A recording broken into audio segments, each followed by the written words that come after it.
का सूर्यवंशी। देश के अन्य हिस्सों की तरह उत्तराखंड में भी कोरोना के मामले तेजी से बढ़ रहे हैं। राज्य में पिछले 24 घंटे में कोरोना के 630 नए मामले सामने आए, जबकि कोरोना की वजह से 3 लोगों की जान चली गई है। इससे पहले 4 जून 2021 को राज्य में एक दिन में 892 केस आए थे।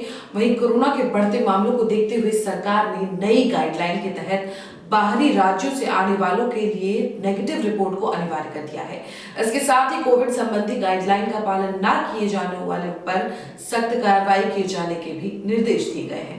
उत्तराखंड की राजधानी देहरादून में कोरोना के मामले लगातार बढ़ रहे हैं। वहीं चिंता की बात यह है कि राजधानी में 20 कोरोना संक्रमित मरीज गायब हैं, जिसके बाद स्वास्थ्य विभाग की मुश्किलें बढ़ गई हैं। असल में कई मरीज स्वास्थ्य विभाग को सूचित किए बिना ही इलाज करा रहे हैं और होम आइसोलेशन का फॉर्म नहीं भर रहे हैं। वहीं रिपोर्ट आने के बाद जब उनका पता लगाया जा रहा है तो ऐसे मरीजों के नंबर बंद आ रहे हैं या नाम और पता गलत मिल रहा है। मिली जानकारी के मुताबिक जिला निगरानी अधिकारी डॉक्टर राजीव दीक्षित के अनुसार सैंपलिंग के समय लोगों के अधूरे नाम और पता दर्ज कर रहे हैं, लिहाजा रिपोर्ट आने के बाद उन्हें खोजने में दिक्कत हो रही है। उत्तराखंड में पिछले एक हफ्ते में कोरोना संक्रमितों की संख्या में लगातार बढ़ोतरी हो रही है। इसे देखते हुए सरकार ने भी महामारी को फैलने से रोकने के लिए उपाय शुरू कर दिए हैं। कोविड की 2 डोज लगा चुके 60 वर्ष से अधिक वर्ष के बुजुर्गों, स्वास्थ्य कर्मियों और फ्रंटलाइन वर्कर्स को सुरक्षा कवच देने के लिए 10 जनवरी से बूस्टर डोज दी जाएगी। मुख्य सचिव डॉक्टर एस संधू ने सभी जिलाधिकारियों को इसकी पूरी जानकारी देने के निर्देश दिए हैं। गुरुवार को मुख्य सचिव ने सचिवालय में कोविड की तीसरी लहर की संभावना से निपटने के लिए तैयारियों की समीक्षा की। उन्होंने जिलाधिकारियों को अपने जिलों में कोविड की स्थिति पर लगातार नजर बनाए रखने और हर दिन कोविड को लेकर उच्चाधिकारियों के साथ बैठक करने के निर्देश दिए हैं। उत्तराखंड के 2022 के विधानसभा चुनाव को लेकर सभी राजनीतिक दल अपना अपना कुनबा बढ़ाने में जुटे हैं। इसी कड़ी में गुरुवार को कांग्रेस के सदस्यता ग्रहण कार्यक्रम का आयोजन हुआ, लेकिन कार्यक्रम में उस वक्त अफरा तफरी मच गई जब कार्यक्रम के बीच में एक युवक चाकू लेकर पहुंच गया और जय श्री राम के नारे लगाने लगा। जब युवक को नारे लगाने से मना किया गया तो उसने कांग्रेसियों को चाकू मारने की धमकी दी।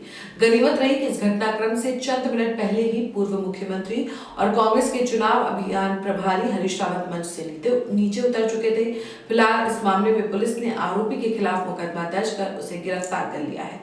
उत्तराखंड में पिछले दिनों कोटद्वार मेडिकल कॉलेज से जुड़े मामले को लेकर कैबिनेट की बैठक में इस्तीफे की धमकी देकर सुर्खियों में आए कैबिनेट मंत्री डॉक्टर हरक सिंह रावत ने गुरुवार को प्रदेश चुनाव प्रभारी प्रहलाद जोशी से मुलाकात की।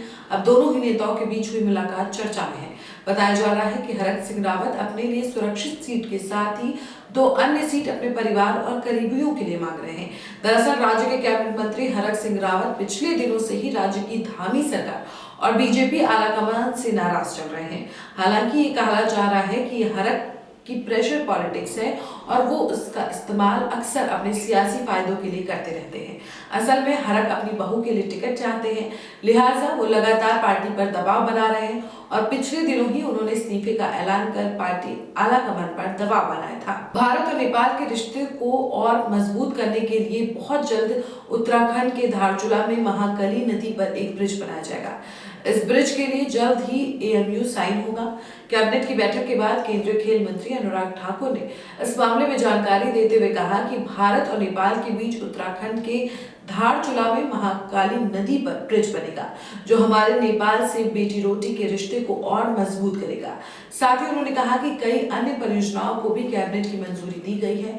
प्रेस कॉन्फ्रेंस के दौरान अनुराग ठाकुर ने बताया कि प्रधानमंत्री नरेंद्र मोदी के नेतृत्व में कैबिनेट की बैठक में Insta state transmission system green energy corridor के फेज 2 को स्वीकृति दे दी गई है और इसके लिए 12,500 करोड़ रुपए खर्च होंगे। उत्तरकाशी में गुरुवार को विजय संकल्प यात्रा के समापन समारोह पर रक्षा मंत्री राजनाथ सिंह ने उत्तराखंड के मुख्यमंत्री पुष्कर सिंह धामी की जमकर तारीफ की। रक्षा मंत्री राजनाथ सिंह ने कहा कि पुष्कर सिंह धामी मुख्यमंत्री के रूप में दमदार बैटिंग कर करिश्माई काम कर रहे हैं। 6 महीने के इतने कम समय में ऐतिहासिक काम किए हैं उन्होंने। वो नियत और ईमान की कसौटी पर खरे उतरे हैं। जो घोषणाएं की हैं उन पर अमल किया है, इसलिए पुष्कर सिंह धामी चलेगा भी और दौड़ेगा भी। इसके लिए उन्होंने जनता से समर्थन मांगा। साथ ही कांग्रेस पर हमला बोलते हुए राजनाथ सिंह ने कहा कि पूरे देश से कांग्रेस का सफाया हो रहा है, इसलिए यहाँ इस बार कांग्रेस को अपने आसपास दुबकने मत दो। उत्तराखंड हाईकोर्ट ने राज्य सरकार की खनन नीति पर रोक लगाते हुए सरकार को 4 सप्ताह के अंदर जवाब दाखिल करने का निर्देश दिया है। कार्यवाहक मुख्य न्यायाधीश संजय कुमार मिश्रा और न्यायमूर्ति आलोक कुमार वर्मा की खंडपीठ के समक्ष मामले की सुनवाई हुई। यतेंद्र कुमार तोमर ने हाईकोर्ट में याचिका दायर कर राज्य सरकार की 28 अक्टूबर 2021 की खनन नीति को चुनौती देते हुए कहा था कि सरकार की ये खनन नीति असंवैधानिक है। साथ ही कहा कि जितने भी टेंडर हो वो ई टेंडर के तहत किए जाए। याचिका में कहा गया है कि राज्य सरकार ने खनन नीति में प्राइवेट माइनिंग खोल दी है और बिना नीलामी के पहाड़ों में कटान की अनुमति दी है और ऐसा पर्यावरण क्षतिपूर्ति आकलन के बिना किया गया है। दोनों पक्षों की बात सुनने के बाद हाईकोर्ट की खंडपीठ ने खनन नीति पर रोक लगाते हुए सरकार को 4 हफ्ते के अंदर जवाब दाखिल करने के निर्देश दिए हैं। उत्तराखंड विधानसभा के चुनाव की आदर्श आचार संहिता लागू होने से पहले शुक्रवार को प्रदेश की बीजेपी सरकार का मेगा इवेंट होगा। प्रदेश के सभी 70 विधानसभा क्षेत्रों में सरकारी कार्यक्रम आयोजित होंगे, जिनमें राज्य सरकार की 5 साल की उपलब्धियों को साझा किया जाएगा। साथ ही हर विधानसभा विकास कार्यों के शिलान्यास और उद्घाटन भी होंगे।